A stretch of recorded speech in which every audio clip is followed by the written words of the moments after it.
Привет всем любителям вкусненького! Сегодня мы приготовим очень нежный сырно-ягодный чизкейк. У меня он будет черничным, но чернику можно заменить своими любимыми или сезонными ягодами, свежими или замороженными. И я надеюсь, что вы не просто добавите это видео в закладки, пополняя коллекцию тех рецептов, которые никогда не приготовите, а сделаете чизкейк вместе со мной. Граммовки компонентов чизкейка рассчитаны на форму диаметром 23 см. Первым делом подготовим нашу форму. Дно я закрываю пищевой пленкой вот так. И выкладываю по стенкам ацетатную пленку. Чтобы она хорошо держалась, смачиваем стенки формы чистой водой.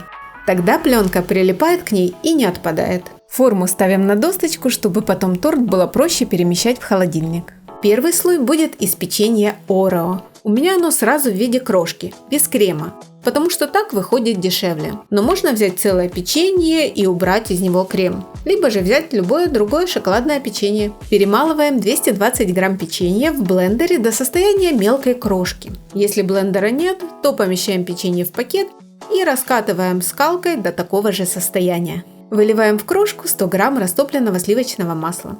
Его можно растопить на паровой бане или в микроволновке. Хорошо перемешиваем и выкладываем в форму. Утрамбовываем это все руками или дном стакана. И ненадолго отправляем в морозилку, чтобы слой схватился. А пока готовим черничное пюре. 320 грамм ягод и 150 грамм сахара смешиваем. Выливаем туда 25 грамм лимонного сока, отправляем на плиту и на среднем огне доводим до кипения. Снижаем огонь до минимума и 5 минут кипятим. Затем черничную массу процеживаем через сито. Кстати, из остатков ягод в сите можно сварить вкусный компот. Ну а мы берем пюре и делим на две части. 200 грамм пойдет на изготовление желе, а остальное в слой с крем-чизом, который сейчас и приготовим. Берем крем-чиз 770 грамм и 200 грамм сахарной пудры. Смешиваем венчиком, либо миксером на низких оборотах до получения однородной массы. Туда добавляем 300 грамм йогурта без сахара и примесей, 20 грамм лимонного сока и цедру с одного лимона. Хорошо перемешиваем. Теперь берем 370 мл жирных сливок. Жирность должна быть не менее 33%. И туда отправляем 20 грамм сахарной пудры. Все это взбиваем до мягких пиков. И самое главное, не перевзбить, иначе в дальнейшем у вас все расслоится. Медленно и аккуратно лопаткой в массу с крем-чизом вмешиваем наши взбитые сливки. Не торопитесь.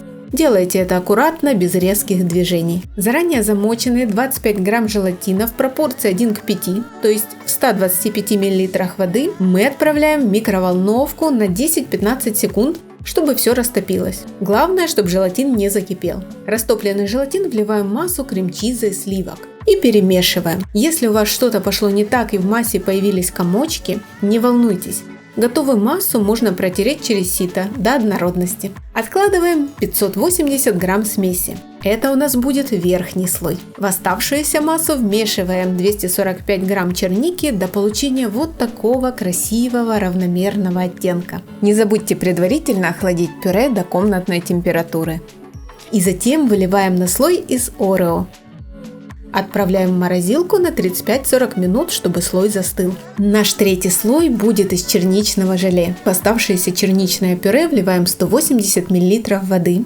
Затем засыпаем 150 грамм сахара и 9 грамм лимонного сока. На медленном огне помешиваем до растворения сахара, но не доводим до кипения. Это важно. 18 грамм набухшего в 90 мл воды желатина также растапливаем в микроволновке 10-15 секунд и выливаем в кастрюлю. У меня, кстати, желатин 240 блюм. Все перемешиваем, отставляем и даем полностью остыть. Полученную жидкость мы заливаем форму третьим слоем и отправляем в морозилку для того, чтобы он превратился в желе. А в это время займемся четвертым слоем. В оставшуюся сырную смесь вливаем растопленные в микроволновке или на паровой бане 80 грамм белого шоколада, смешанного с 20 граммами сливок. Перемешиваем лопаткой и заливаем верхним слоем. Всю эту красоту отправляем в холодильник минимум на 6 часов, чтобы масса стабилизировалась и хорошо застыла. А теперь мы достаем торт из формы. Чтобы это сделать легко, мы на 30 секунд прикладываем к ней смоченное в горячей воде полотенце. Раздвигаем форму и снимаем ацетатную пленку. Сейчас нам предстоит самое интересное – украсить торт. Вы можете проявить всю свою творческую фантазию. Я же решила сделать все проще с помощью ягод, голубики, ежевики и долек инжира с парой веточек мяты. Вот так получилось. Чизкейк имеет нежный сливочный вкус с приятной ягодной кислинкой. Я очень люблю такие торты. И обычно они тают в моем рту с неприличной скоростью. Приятного аппетита! Спасибо за просмотр, а с вас подписка и лайк. Пока-пока!